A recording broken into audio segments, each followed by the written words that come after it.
ಅಯೋಧ್ಯೆಯಲ್ಲಿ ಶ್ರೀರಾಮ ಮಂದಿರ ಸಂಪೂರ್ಣ ತಲೆ ಎತ್ತಿ ನಿಂತಿದೆ. ರಾಮ ಮಂದಿರ ನಿರ್ಮಾಣ ಕಾರ್ಯ ಸಂಪನ್ನವಾಗಿದೆ. ಇದರ ಸಂಕೇತವಾಗಿ ಪ್ರಧಾನಿ ಮೋದಿ ಧ್ವಜಾರೋಹಣವನ್ನು ನೆರವೇರಿಸಿದ್ದಾರೆ. 500 ವರ್ಷದ ಕಿಚ್ಚು ಕೋಟ್ಯಾಂತರ ಹಿಂದೂಗಳ ಕನಸನ್ನ ನನಸು ಮಾಡಿದೆ.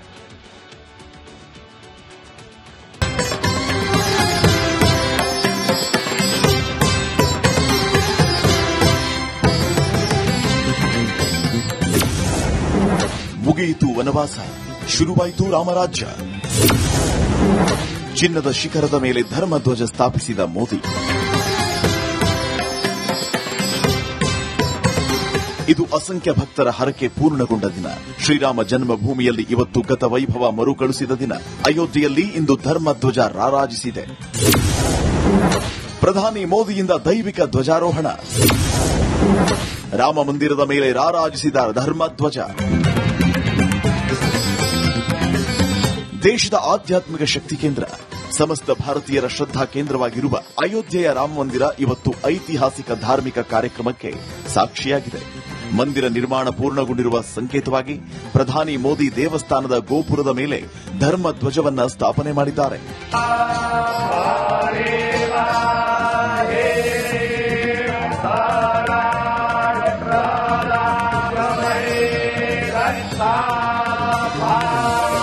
ಬೆಳಿಗ್ಗೆ 10ರ ಹೊತ್ತಿಗೆ ಅಯೋಧ್ಯೆಗೆ ಆಗಮಿಸಿದ ಪ್ರಧಾನಿ ಮೋದಿ ಸಪ್ತ ಮಂದಿರಕ್ಕೆ ಭೇಟಿ ನೀಡಿ ಶೇಷಾವತಾರ, ವಸಿಷ್ಠ, ವಿಶ್ವಾಮಿತ್ರ, ಅಗಸ್ತ್ಯ, ವಾಲ್ಮೀಕಿ, ದೇವಿ ಅಹಲ್ಯ, ನಿಷಾದ್ ರಾಜ್ ಗುಹಾ, ಶಬರಿಗೆ ವಿಶೇಷ ಪೂಜೆಯನ್ನ ಸಲ್ಲಿಸಿದರು.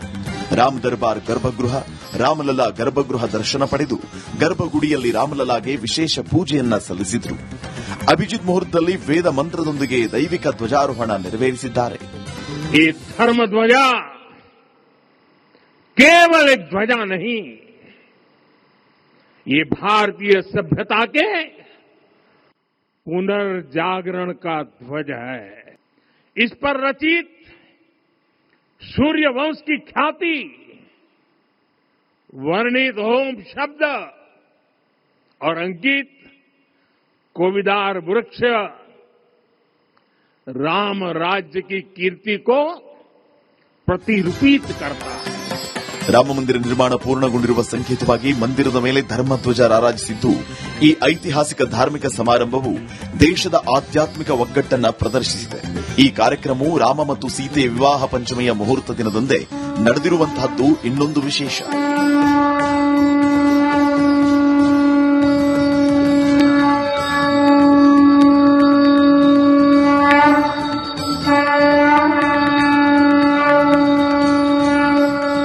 ಇನ್ಮುಂದೆ ರಾಮ ಮಂದಿರದಲ್ಲಿ ಪ್ರತಿನಿತ್ಯ ಹಬ್ಬದ ದಿನವಾಗಲಿದೆ. ಹಿಂದೂಗಳ ತ್ಯಾಗ ಬಲಿದಾನದ ಪ್ರತೀಕವಾಗಿರುವ ಮಂದಿರ ಸಂಪೂರ್ಣವಾಗಿದ್ದು, ಕೋಟ್ಯಾಂತರ ರಾಮ ಭಕ್ತರು ಮಂದಿರ ವೀಕ್ಷಣೆಯ ಜೊತೆ ರಾಮಲಲ್ಲಾನ ದರ್ಶನ ಪಡೆಯುವುದಕ್ಕೆ ಕಾತರರಾಗಿದ್ದಾರೆ.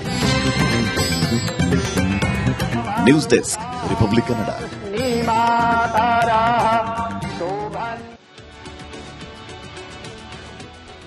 ಆ ದೈವಿಕ ಧ್ವಜದ ವಿಶೇಷತೆ ಬಗ್ಗೆ ನಾವು ತಿಳ್ಕೊಳ್ಳೇಬೇಕು.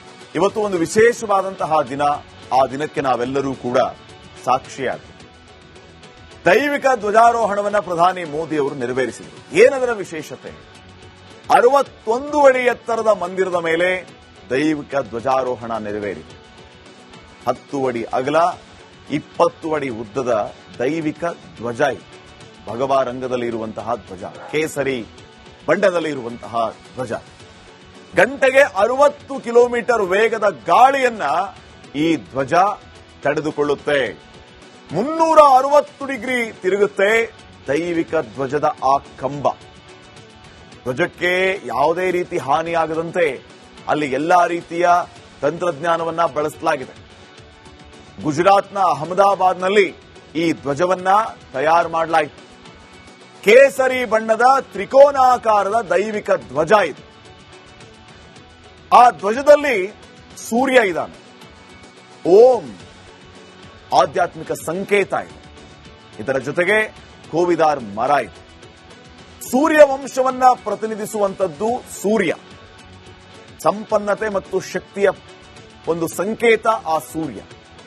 ತ್ರೇತಾಯುಗದ ಚಿಹ್ನೆ. ಇನ್ನ ಸೂರ್ಯದೇವರು ಮತ್ತು ಓಂ ಚಿಹ್ನೆಯನ್ನ ಆ ಧ್ವಜ ಹೊಂದಿದೆ. ಧಾರ್ಮಿಕ ಮಹತ್ವವುಳ್ಳಂತಹ ವಿಶಿಷ್ಟವಾದಂತಹ ಕೋವಿದಾರ್ ಮರದ ಚಿತ್ರವನ್ನು ಕೂಡ ಅಲ್ಲಿ ಬಳಸಲಾಗಿದೆ. ಹಲವು ಧಾರ್ಮಿಕ ಗ್ರಂಥಗಳಲ್ಲಿ ಈ ಕೋವಿದಾರ್ ಮರದ ಉಲ್ಲೇಖ ಇದೆ. ಸಂಪನ್ನತೆಯ ಸಂಕೇತ ಈ ಕೋವಿದಾರ್ ಮರ.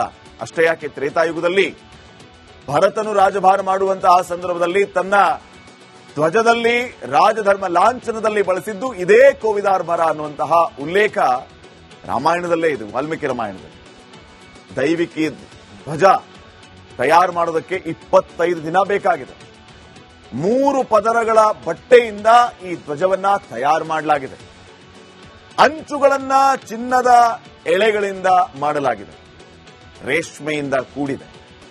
ಕೈಯಿಂದ ಚಿಹ್ನೆಯನ್ನ ಮಾಡೋದಕ್ಕೆ 7 ರಿಂದ 8 ದಿನ ಬೇಕಾಯಿತು. ಈ ಧ್ವಜ ರಾಮ ಮಂದಿರ ಸಂಪನ್ನತೆಯನ್ನ ಯಾವಾಗಲೂ ಕೂಡ ಸಾರುತ್ತೆ. ಈ ಧ್ವಜ ಇಷ್ಟೊಂದು ವಿಶೇಷತೆಯಿಂದ ಕೂಡಿದೆ. ಅದನ್ನ ಪ್ರಧಾನಿ ಮೋದಿಯವರು ಇವತ್ತು ಅನಾವರಣ ಮಾಡಿದ್ದಾರೆ, ಧ್ವಜಾರೋಹಣವನ್ನ ನೆರವೇರಿಸಿದ್ದಾರೆ. ಇವತ್ತು ಇಡೀ ದೇಶದಲ್ಲಿ ಈ ಕಾರಣ ಹಬ್ಬಕ್ಕೆ ಸಾಕ್ಷಿಯಾಗಿದೆ. ಸಂಭ್ರಮ ಸಡಗರ ಮನೆ ಮಾಡಿ. ಅಯೋಧ್ಯೆಯಲ್ಲಿ ಶ್ರೀರಾಮ ಮಂದಿರ ಸಂಪೂರ್ಣ ತಲೆ ಎತ್ತಿ ನಿಂತಿದೆ. ರಾಮ ಮಂದಿರ ನಿರ್ಮಾಣ ಕಾರ್ಯ ಸಂಪನ್ನವಾಗಿದೆ. ಇದರ ಸಂಕೇತವಾಗಿ ಪ್ರಧಾನಿ ಮೋದಿ ಧ್ವಜಾರೋಹಣವನ್ನು ನೆರವೇರಿಸಿದ್ದಾರೆ. 500 ವರ್ಷದ ಕಿಚ್ಚು ಕೋಟ್ಯಾಂತರ ಹಿಂದೂಗಳ ಕನಸನ್ನ ನನಸು ಮಾಡಿದೆ.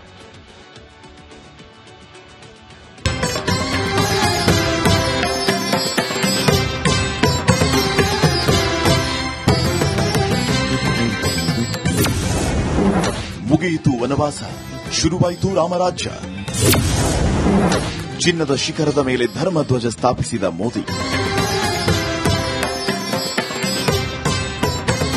ಇದು ಅಸಂಖ್ಯ ಭಕ್ತರ ಹರಕೆ ಪೂರ್ಣಗೊಂಡ ದಿನ.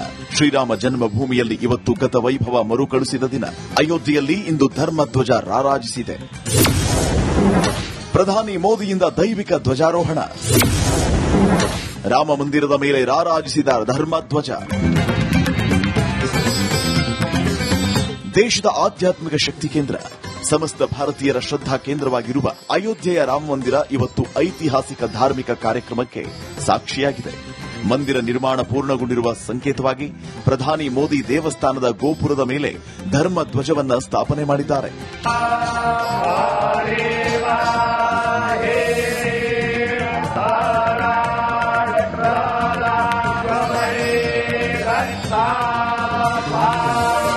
ಬೆಳಿಗ್ಗೆ 10ರ ಹೊತ್ತಿಗೆ ಅಯೋಧ್ಯೆಗೆ ಆಗಮಿಸಿದ ಪ್ರಧಾನಿ ಮೋದಿ ಸಪ್ತ ಮಂದಿರಕ್ಕೆ ಭೇಟಿ ನೀಡಿ ಶೇಷಾವತಾರ, ವಸಿಷ್ಠ, ವಿಶ್ವಾಮಿತ್ರ, ಅಗಸ್ತ್ಯ, ವಾಲ್ಮೀಕಿ, ದೇವಿ ಅಹಲ್ಯ, ನಿಷಾದ್ ರಾಜ್ ಗುಹಾ, ಶಬರಿಗೆ ವಿಶೇಷ ಪೂಜೆಯನ್ನ ಸಲ್ಲಿಸಿದರು. ರಾಮ್ ದರ್ಬಾರ್ ಗರ್ಭಗೃಹ, ರಾಮಲಲ್ಲಾ ಗರ್ಭಗೃಹ ದರ್ಶನ ಪಡೆದು ಗರ್ಭಗುಡಿಯಲ್ಲಿ ರಾಮಲಲ್ಲಾಗೆ ವಿಶೇಷ ಪೂಜೆಯನ್ನ ಸಲ್ಲಿಸಿದರು. ಅಭಿಜಿತ್ ಮುಹೂರ್ತದಲ್ಲಿ ವೇದ ಮಂತ್ರದೊಂದಿಗೆ ದೈವಿಕ ಧ್ವಜಾರೋಹಣ ನೆರವೇರಿಸಿದ್ದಾರೆ. ಈ ಧರ್ಮ ಧ್ವಜ केवल एक ध्वजा नहीं, ये भारतीय सभ्यता के पुनर्जागरण का ध्वज है.